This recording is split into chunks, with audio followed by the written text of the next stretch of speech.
Love situation at present ಅಲ್ಲಿ ಹೇಗಿದೆ ಅನ್ನೋದನ್ನ ನೋಡೋಣ. ಸರೆಂಡರ್ ಕಾರ್ಡ್ ಅನ್ನ ತಗೊಂಡಿದ್ದೀನಿ. ಸರೆಂಡರ್ ಟು ಪ್ರಯರ್ ಅಂತ ಕೊಡ್ತಾ ಇದ್ದಾರೆ. ನೀವು ಪ್ರಯರಿನ ಕಡೆಗೆ ಹೆಚ್ಚು ಗಮನವನ್ನ ಕೊಡಿ, ಸ್ವಲ್ಪ ದೇವರ ಕಡೆಗೂ ಹೆಚ್ಚು ಗಮನವನ್ನ ಕೊಡ್ಬೇಕಾಗತ್ತೆ. ಯಾವಾಗ ನೀವು ದೇವರನ್ನ ತುಂಬಾ ಹೃದಯದಿಂದ ಪ್ರಾರ್ಥನೆಯನ್ನ ಮಾಡಿ ನನಗೆ ಸಹಾಯವನ್ನ ಮಾಡು ಅಂತ ಕೇಳ್ತಿರೋ, ಆಗ ಅದೆಲ್ಲ ಸಮಸ್ಯೆಗಳಿಂದ ನೀವು ಆಚೆ ಬರ್ತೀರಾ. ಮಾಡೋದ್ರಿಂದ, ದೇವರನ್ನ ನೀವು ಧ್ಯಾನ ಮಾಡೋದ್ರಿಂದ ನಿಮ್ಗೆ ಏನ್ ಸಿಗುತ್ತೆ, ಯಾವುದೇ ರೀತಿಯ ಗೊಂದಲಗಳಿಗೆ ಅಥವಾ ಯಾವುದೇ ರೀತಿಯ ಸಮಸ್ಯೆಗಳು ನಿಮ್ಮಲ್ಲಿ ಇದ್ರೂ ನಿಮ್ಮ ಲವ್ ಲೈಫಿನ ವಿಚಾರವಾಗಿ ನಿಮ್ಗೆ ಆನ್ಸರ್ಗಳು ಸಿಗುತ್ತೆ, ಮತ್ತೆ ಸಪೋರ್ಟ್ ಕೂಡ ನಿಮ್ಗೆ ದೇವ್ರ ಕಡೆಯಿಂದ ಸಿಗುತ್ತೆ ಅನ್ನುವಂತಹದ್ದು ನಿಮ್ಗೆ ಹೇಳ್ತಾ ಇದ್ದಾರೆ. ಅಟ್ ಪ್ರೆಸೆಂಟ್ ಅಲ್ಲಿ ಲವ್ ಸಿಚುಯೇಷನ್ ನಿಮ್ಗೆ ಬಾಟಮ್ ಆಫ್ ದ ಟಕ್ ಬಂದಿರುವಂತಹದ್ದು ರೆಫ್ಯೂಸಿಂಗ್ ಆಫರ್. ಯಾವುದೋ ಕೆಲವೊಂದು ನಿಮ್ಮ ಲವ್ ಲೈಫಿನ ವಿಚಾರವಾಗಿ ಆಫರ್ ಗಳನ್ನ ರೆಫ್ಯೂಸ್ ಮಾಡ್ತಾ ಇರುವಂತಹದ್ದು ಅಥವಾ ಮಿಸ್ಡ್ ಆಪರ್ಚುನಿಟಿ ಅನ್ನುವಂತಹದ್ದು ರೆಪ್ರೆಸೆಂಟ್ ಆಗ್ತಾ ಇದೆ. ಯಾಕೋ ನೀವು ಮಿಸ್ ಮಾಡ್ಕೋತಾ ಇದ್ದೀರಾ ಕೆಲವೊಂದು ಆಫರ್ಸ್ ಗಳನ್ನ ಅನ್ನುವಂಥದ್ದು ರೆಪ್ರೆಸೆಂಟ್ ಆಗ್ತಾ ಇದೆ. ಏನೋ ಒಂದು ರೀತಿಯ ಧ್ಯಾನ ಮಾಡ್ತಾ ಇರುವಂತಹದ್ದು, ಚಿಂತೆಯನ್ನ ಮಾಡ್ತಾ ಇರುವಂತಹದ್ದು ರೆಪ್ರೆಸೆಂಟ್ ಆಗ್ತಾ ಇದೆ. ಪಾಸ್ಟಿನಲ್ಲಿ ನಿಮ್ಮ ಲವ್ ಲೈಫಿನ ವಿಚಾರವಾಗಿ ಒಂದು ನ್ಯೂ ಐಡಿಯಾ ಇತ್ತು, ಏನೋ ಒಂದು ರೀತಿಯ ಹೊಸ ಐಡಿಯಾಗಳನ್ನ ಮಾಡ್ಕೊಂಡಿದ್ರಿ. ಲವ್ ಲೈಫಿನ ವಿಚಾರವಾಗಿ ನಿಮ್ಮ ಆಪರ್ಚುನಿಟಿ ಕೂಡ ಚೆನ್ನಾಗಿಯೇ ಇತ್ತು.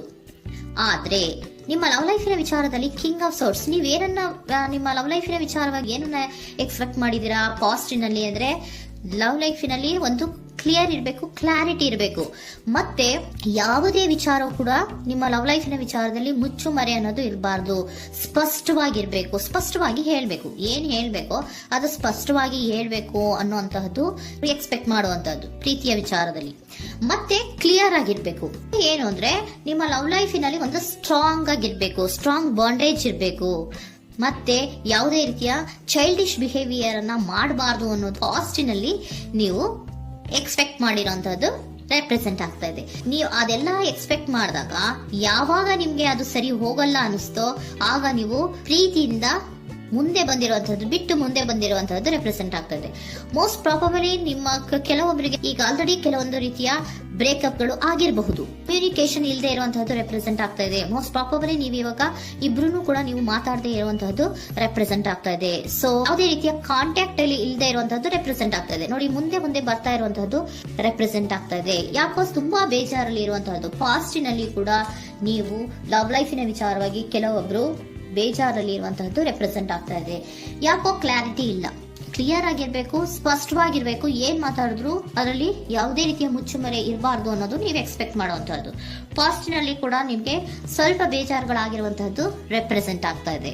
ಅಟ್ ಪ್ರೆಸೆಂಟಿನಲ್ಲಿ moon card, 9 of swords, 6 of swords ಬಂದಿದೆ. ಮೂನ್ ಕಾರ್ಡ್ ಏನನ್ನ ರೆಪ್ರೆಸೆಂಟ್ ಮಾಡುತ್ತೆ? ಇಲ್ಯೂಷನ್ ಅನ್ನ ರೆಪ್ರೆಸೆಂಟ್ ಮಾಡುತ್ತೆ, ಕೆಲವೊಂದು ರೀತಿಯ ಭ್ರಮೆಗಳನ್ನ ರೆಪ್ರೆಸೆಂಟ್ ಮಾಡುತ್ತೆ, ಆತಂಕಗಳನ್ನ ರೆಪ್ರೆಸೆಂಟ್ ಮಾಡುತ್ತೆ. ಮತ್ತೆ ನಿಮ್ಮ ಲವ್ ಲೈಫಿನ ವಿಚಾರದಲ್ಲಿ ಯಾವುದೇ ರೀತಿಯ ಸ್ಥಿರವಾಗಿ ಇಲ್ಲ, ಯಾವುದು ಕರೆಕ್ಟ್ ಆಗಿ ಇಲ್ಲದೆ ಇರುವಂತಹದ್ದು ನಿಮ್ಗೆ ರೆಪ್ರೆಸೆಂಟ್ ಆಗ್ತಾ ಇದೆ. ನೆಕ್ಸ್ಟ್ ಕಾರ್ಡ್ ಏನ್ ಬಂದಿದೆ? ಸೆಕೆಂಡ್ ಕಾರ್ಡ್ 9 of swords ಬಂದಿದೆ.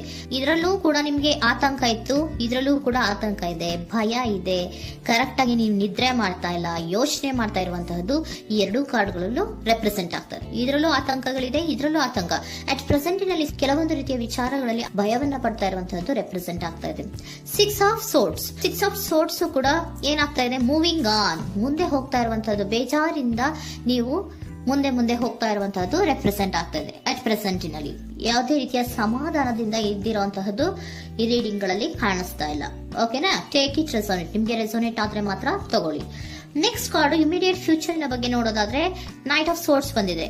ಅಂದ್ರೆ ಈ ಕೆಲವು ಬೇಜಾರುಗಳಿಂದ ಏನ್ ಈ ಮೂವ್ ಆನ್ ಆಗ್ತಾ ಇದ್ದೀರಲ್ವಾ, ಕೆಲವೊಂದು ವಿಚಾರಗಳನ್ನ ಕ್ವಿಕ್ ಥಿಂಕಿಂಗ್ ಅನ್ನ ಮಾಡಿ ನೀವು ಮುಂದೆ ಬರುವಂತಹದ್ದು, ಕೆಲವೊಂದು ಆಕ್ಷನ್ಸ್ ಗಳನ್ನ ತಗೊಳ್ಳುವಂತಹದ್ದು ರೆಪ್ರೆಸೆಂಟ್ ಆಗ್ತಾ ಇದೆ. ನಿಮ್ಮ ಲವ್ ಲೈಫಿನ ವಿಚಾರವಾಗಿ ಕ್ವಿಕ್ ಥಿಂಕಿಂಗ್ ಅನ್ನ ಮಾಡಿ ಏನ್ ಮಾಡ್ಬೇಕು, ಹೇಗ್ ಮಾಡ್ಬೇಕು ಅಂತ ಕ್ವಿಕ್ ಥಿಂಕ್ ಅನ್ನ ಮಾಡಿ ನೀವು ಮುಂದೆ ಬರುವಂತಹದ್ದು, ಮತ್ತೆ ಕೆಲವೊಂದು ರೀತಿಯ ಆಕ್ಷನ್ ಗಳನ್ನ ತಗೋತಾ ಇರುವಂತಹದ್ದು ರೆಪ್ರೆಸೆಂಟ್ ಆಗ್ತಾ ಇದೆ. ಕ್ವೀನ್ ಆಫ್ ಕಪ್ ಏನನ್ನ ರೆಪ್ರೆಸೆಂಟ್ ಮಾಡುತ್ತೆ? ಬಹಳ ಕೇರಿಂಗ್ ಅನ್ನ ರೆಪ್ರೆಸೆಂಟ್ ಮಾಡುತ್ತೆ.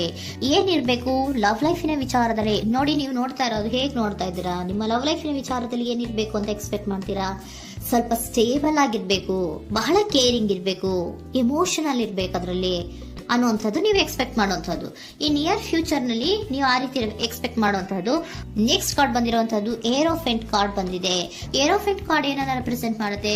ಕೆಲವೊಂದು ವಿಚಾರಗಳ ಬಗ್ಗೆ ತಿಳ್ಕೊತಾ ಇರುವಂತಹದ್ದು, ಏನೋ ಕೆಲವು ವಿಚಾರಗಳ ಬಗ್ಗೆ, ನಿಮ್ಮ ಲವ್ ಲೈಫಿನ ವಿಚಾರಗಳ ಬಗ್ಗೆ ತಿಳ್ಕೊತಾ ಇದ್ದೀರಾ. ಏನಾಗಿದೆ, ಹೇಗಾಗಿದೆ, ಸ್ವಲ್ಪ ಆಕ್ಷನ್ಸ್ ಅನ್ನ ತಗೋಬೇಕು ಅಂದ್ರೆ ನಾನು ಸ್ವಲ್ಪ ಕೇರ್ ಅನ್ನ ಮಾಡಬೇಕು, ಸ್ಟೇಬಲ್ ಆಗಿರ್ಬೇಕು ಅಂದ್ರೆ ಸ್ವಲ್ಪ ನಾನು ಕೇರ್ ಅನ್ನ ಮಾಡಬೇಕು, ಆಕ್ಷನ್ ಅನ್ನ ತಗೋಬೇಕು ಅನ್ನೋಂತಹ ನಿರ್ಧಾರಗಳನ್ನ ನೀವು ಮಾಡ್ತಾ ಇರುವಂತದ್ದು ರೆಪ್ರೆಸೆಂಟ್ ಆಗ್ತಾ ಇದೆ. ಹಾಗಿದ್ರೆ ಏಂಜಲ್ ಗೈಡೆನ್ಸ್ ಏನ್ ಕೊಡ್ತಾರೆ? Are you ready? ನೀನು ರೆಡಿಯಾಗಿದ್ದೀರಾ ನೀವು ಅಂತ ಕೇಳ್ತಾ ಇದ್ದಾರೆ ಏಂಜಲ್ಸ್ಗಳು. ಅಂದ್ರೆ ಏನು, ನೀನ್ ಇಲ್ಲೇ ಕುತ್ಕೊಂಡು ಅಳ್ಕೊಂಡು ಬೇಜಾರು ಮಾಡ್ಕೊಂಡು ಕುತ್ಕೊಳ್ಳೋದು ಬೇಡ, ಸ್ವಲ್ಪ ನೀನು ಮುಂದೆ ಮೂವ್ ಆಗು. ಅಲ್ಲಿರೋದ್ರಿಂದ ಏನು ಪ್ರಯೋಜನ ಇಲ್ಲ. Are you ready? ನೀವು ರೆಡಿ ಆಗಿದ್ದೀರಾ? With in the next few weeks, ಕೆಲವೊಂದು ವೀಕ್ಗಳಲ್ಲಿ, ಕೆಲವೊಂದು ವಾರಗಳಲ್ಲಿ ನೀವು ಏನಾಗ್ತೀರಾ? ಅಬಂಡೆನ್ಸ್, ಸಾಮರಸ್ಯ ಅನ್ನೋದು ಇರುತ್ತೆ.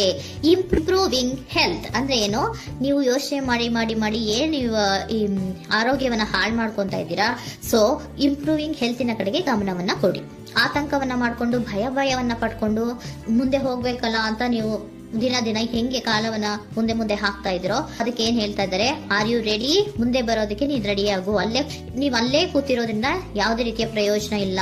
ಸ್ವಲ್ಪ ನಿಮ್ಮ ಹೆಲ್ತಿನ ಕಡೆಗೆ ಗಮನವನ್ನ ಕೊಡಿ. ಸಮೃದ್ಧಿ ಅನ್ನೋದು ಬಂದೇ ಬರುತ್ತೆ, ಸಾಮರಸ್ಯ ಅನ್ನೋದು ಇದ್ದೇ ಇರುತ್ತೆ ಅನ್ನೋದು ಹೇಳ್ತಾ ಇದ್ದಾರೆ.